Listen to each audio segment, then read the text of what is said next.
Welcome back, students. We will start integration, international economic integration part 2. As I mentioned, this is a big topic, so I divided into 3 parts.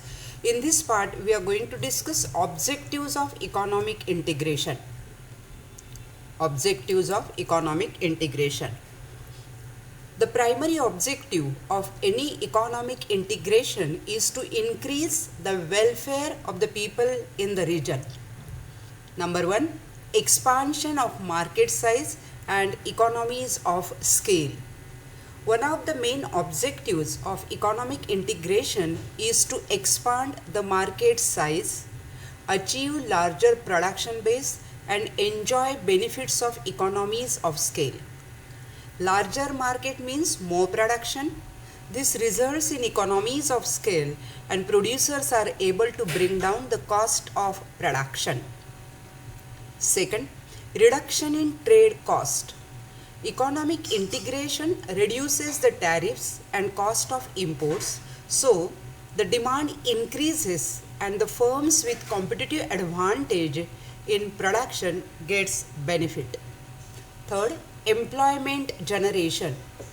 As a result of increased trade between member countries and increased production, there will be creation of jobs, and because of free movement of labor tends to move to the areas of highest wages. Next, increasing competition. When the national market becomes part of trade bloc, the increased competition forces firms to lower their cost and concentrate on innovation. An increase in competition will reduce prices and the efficiency level of firms in trade blocs goes up. Efficiency. Because of free movement of factors of production between member of trade bloc, the factors tend to move to the areas that attracts highest remuneration. This ensures efficient allocation of factor resources. Next, wider choices of goods and services. This is one of the important objectives of forming trade blocs. People of trade blocs get wider choice of goods and services at lower price, which increases the welfare of the people. Next, cross-border investment flows. Economic integration is carried out to facilitate free movement of financial capital. This encourages cross-border investment flows. The free movement of capital helps growing economies in need of capital formation. Next, technology sharing. Along with common market of goods, economic integration also facilitates technology sharing between member nations of trade blocs, which improves the quality of lives of the people. Next, development of infrastructure. Agreements between member nations of a trade bloc or a common market can result in development of infrastructure in the nation.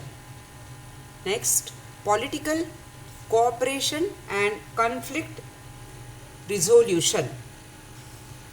It is expected that there will be a better political relation between members of trade blocs, and such relations can be used to resolve conflicts in the region, which improves peace and security among the member nation.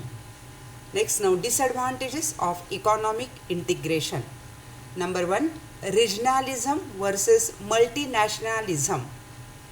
Trading blocs are created to favor trade among member nations.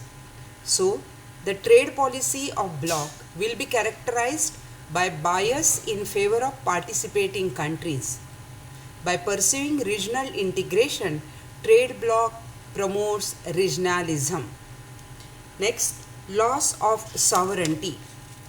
If trading bloc convert into political union, each member nation is likely to lose some part of its sovereignty.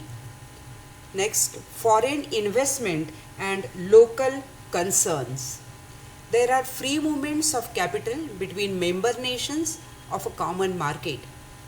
Any country that wants to join trading bloc must allow foreigners to own asset, work freely and carry out their business in their country, but it becomes a local concern.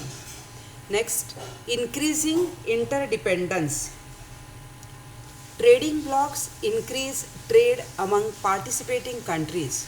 So, the countries become increasingly dependent on each other. Next, trade diversion. Members of trading bloc may divert trade away from non-members. This is, you have to write in the answer of advantages and disadvantages of economic integration. In advantages there are 10 points and in disadvantages there are 5 points that you have to give under this. Here the question can be explain the various objectives of economic integration or objectives and even advantages also you can say, and what are the disadvantages of economic integration. So 10 points for advantages or objective and 5 points for disadvantages of economic integration. So the pointers are there, by heart the pointers and write the explanation the way I told you. Thank you very much.